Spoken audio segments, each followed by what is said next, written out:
गोविंद शिल्प घेऊन येत आहे एकूण 80 ट्विन बंगलोचा भव्य दिव्य पंढरपुरातील एकमेव प्रकल्प। आमच्या प्रकल्पाची वैशिष्ट्ये मनाला शांती देणारं महादेवाचं मंदिर, मुख्य रस्ता सुमारे 30 फुटांचा, अंतर्गत रस्ता सुमारे 20 फुटांचा, ग्रामपंचायत योजनेचा प्रत्येक बंगलोजला स्वतंत्र नळ, सांडपाण्याची सुरक्षित विल्हेवाट, सर्व टाइल्स ग्लॉसी आणि नामांकित कंपनीच्या, सर्व स्टेअर, खिडक्या, चौकटी सुपर ब्लॅक ग्रेनाइट, दोन्ही अटॅच बाथरूम पूर्णपणे टाइल्स, पंतप्रधान हर घर नल योजना पूर्णत्वाकडे, bathroom, basin, kitchen, CP fittings हे जगवार कंपनीचे, स्टील वर्क पूर्णपणे जिंदाल कंपनीचे, 1000 लिटर पाण्याची टाकी, 150 लिटर सोलर वॉटर हीटर सोबत वॉटर प्युरिफायर, प्रत्येक बंगलोजला स्वतंत्र पार्किंग, दर्शनीय भाग पूर्णपणे डॅटो टाइल्स, टाटा प्रवेश कंपनीचे आकर्षक भक्कम दरवाजा, फुटी उंचीचे सुरक्षित कंपाऊंड। मग विचार काय करताय? गोविंद शिल्प, पत्ता गट नंबर 95, हॉटेल अंगण शेजारी, टाकळी रोड, पंढरपूर। ताज्या घडामोडी पाहण्यासाठी PVN म्हणजेच पंढरी वार्ता न्यूज या चॅनलला सबस्क्राईब करा।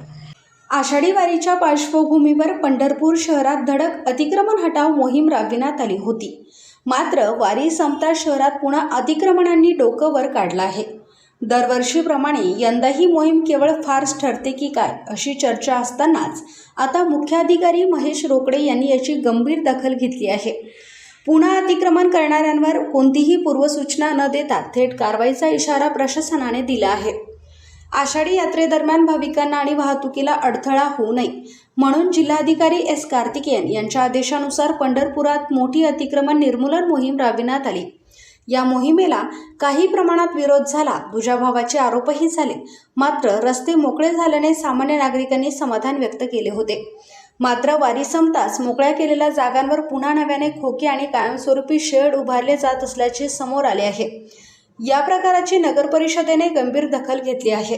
सार्वजनिक रस्ते आणि फुटपाथवर पुन्हा अतिक्रमण केल्यास कोणतीही पूर्वसूचना न देता पोलीस बंदोबस्तात ते हटवण्यात येईल आणि या नुकसानीस प्रशासन जबाबदार राहणार नाही असा सज्जड दम मुख्याधिकारी महेश रोकडे यांनी दिला आहे।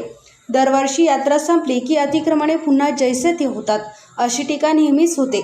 आता प्रशासनाने कडक पावले उचलण्याची तयारी दर्शवली असली तरी खोकेधारकांच्या पुनर्वसनाचा मुद्दा आणि यावर स्थानिक नेते मंडळी काय भूमिका घेतात हे पाहणे महत्त्वाचे ठरणार आहे। तसेच या कारवाईत किंवा सरकारी कामात अडथळा आणल्यास थेट गुन्हे दाखल करण्यात येतील असा इशाराही देण्यात आला आहे। नागरिकांनी स्वतःहून आपली अतिक्रमणे काढून प्रशासनाला सहकार्य करावे असे आवाहनही करण्यात आले आहे।